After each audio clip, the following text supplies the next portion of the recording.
April the 17th or 18th, whatever it is. You know, when you start to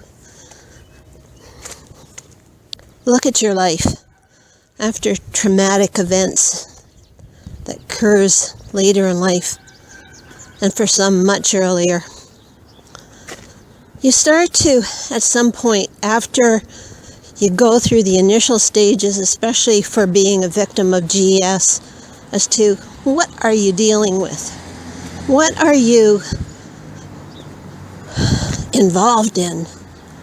Then you go through the aspects of the mind, of where you say, am I guilty of something? Or blah, blah, blah, blah. And it goes like that. And it's a sad, mistaken thing that it's not really anything except the morality of our own minds that gets affected and infected by so many things. And I've heard other people say the same thing.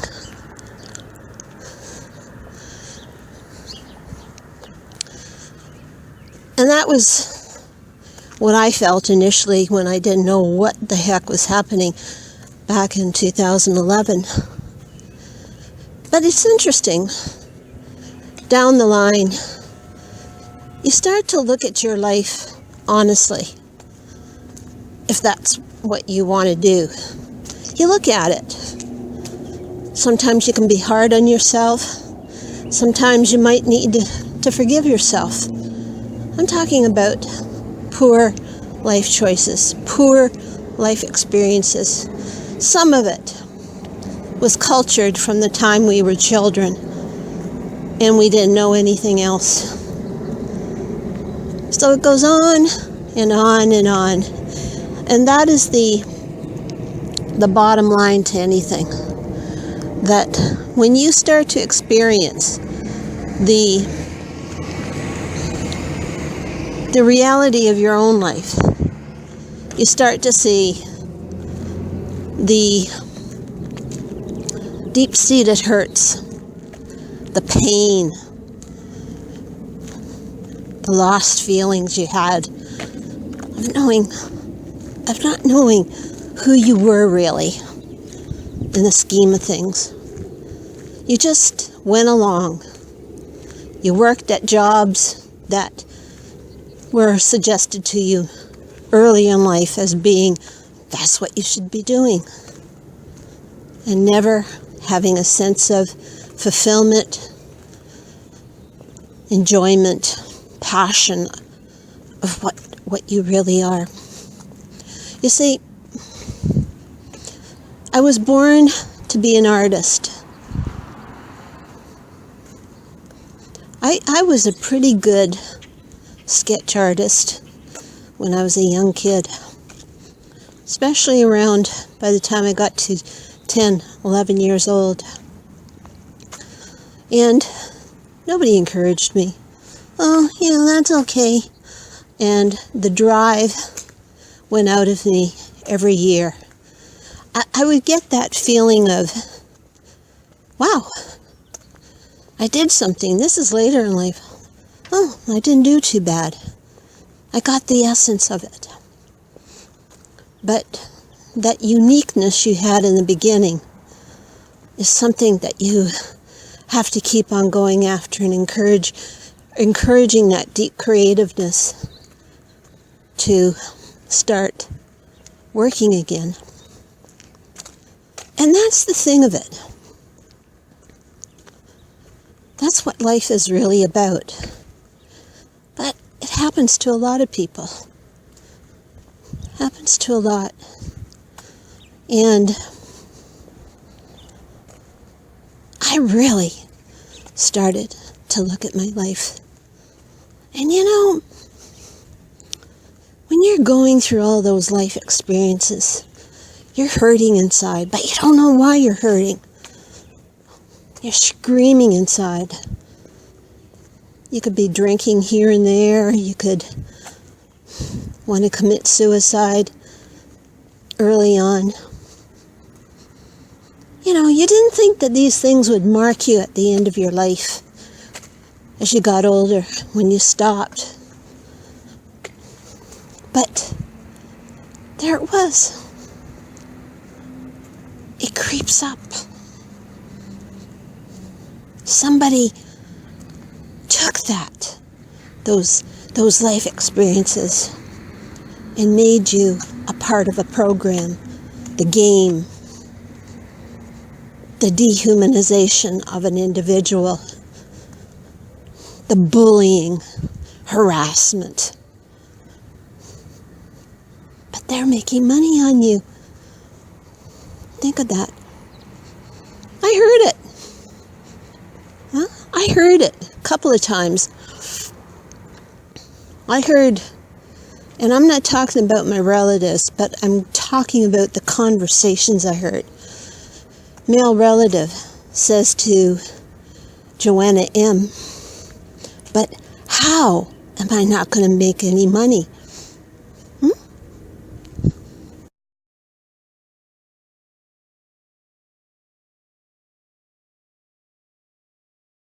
How? Because he was not working. He quit his job or whatever he did. And then I heard these guys. They were gang stalkers. They were in this big, nice, fancy black half-ton truck. I mean, we're talking the big guys truck. They're all standing around. They're on their loud telephone, and they're saying, "Oh yeah, we're making a lot of money." They're looking and whatever. And that's the scheme of things, the game of things.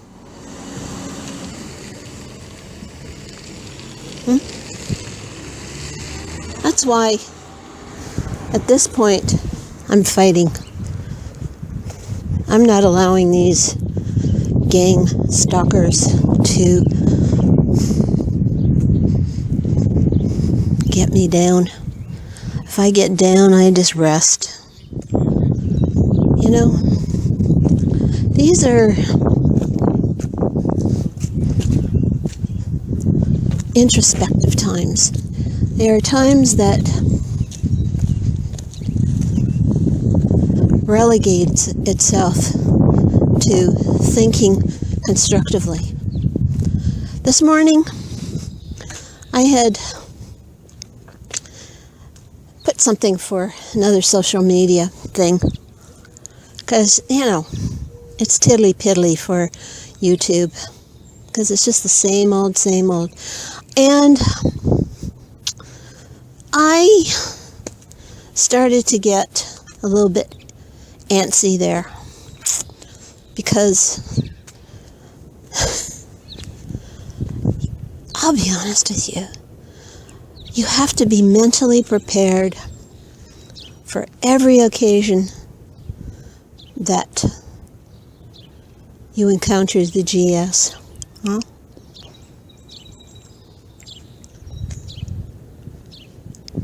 And sometimes, man, it gets you tired.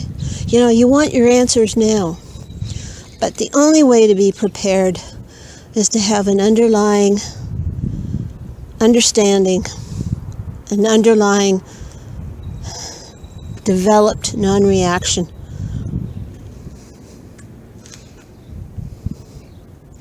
They talk about the case of problem solving.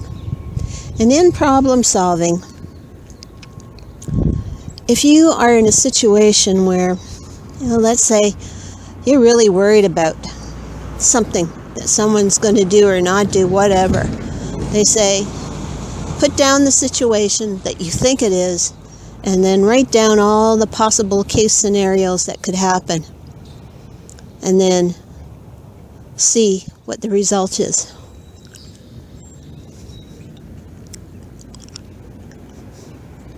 I haven't ever done that before.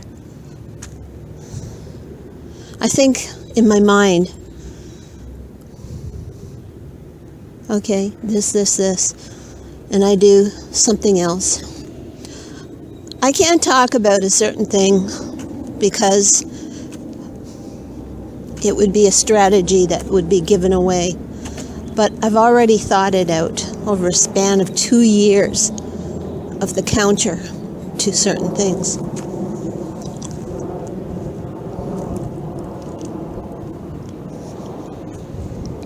So I have to deal with what is right now.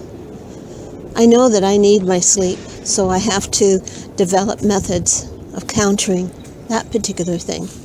So there's all these things that a person is involved with at the end of that shock value of what's happened to them.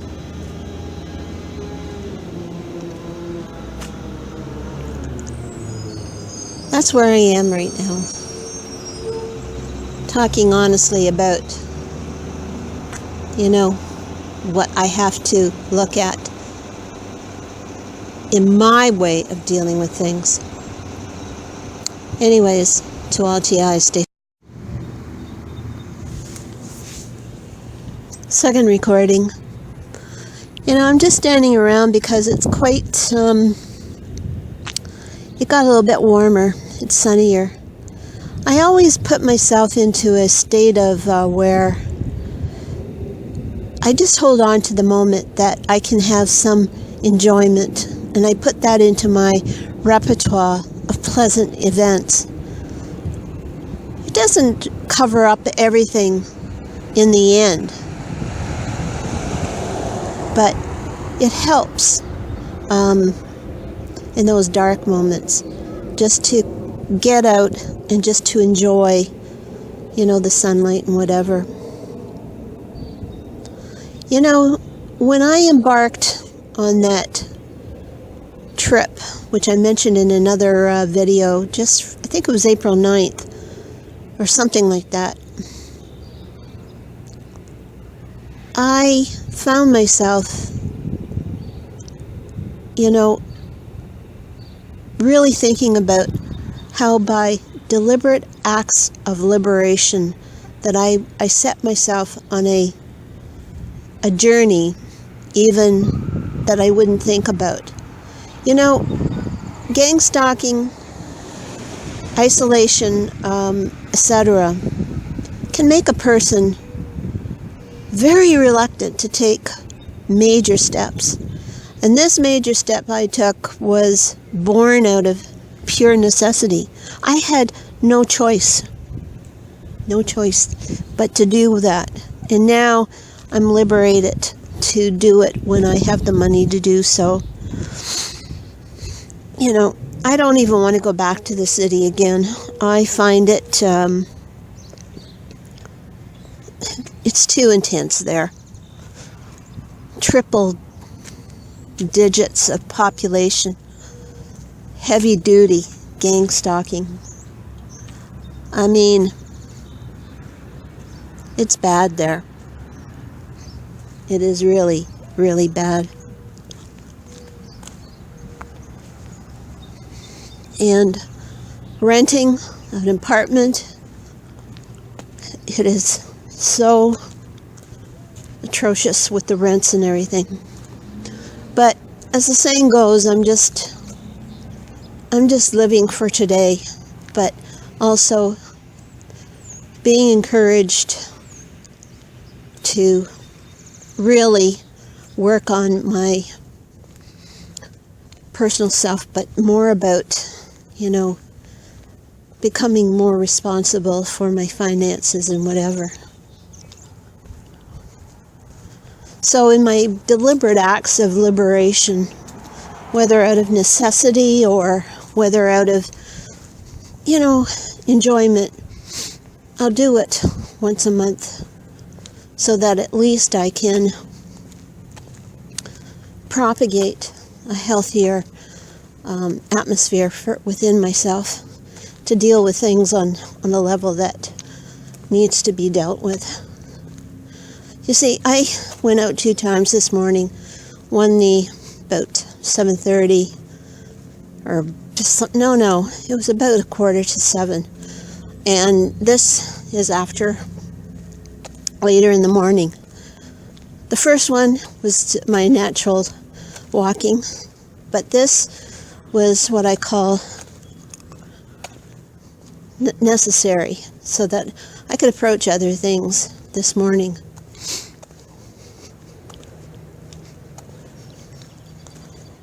You know, it's not easy to stay on track,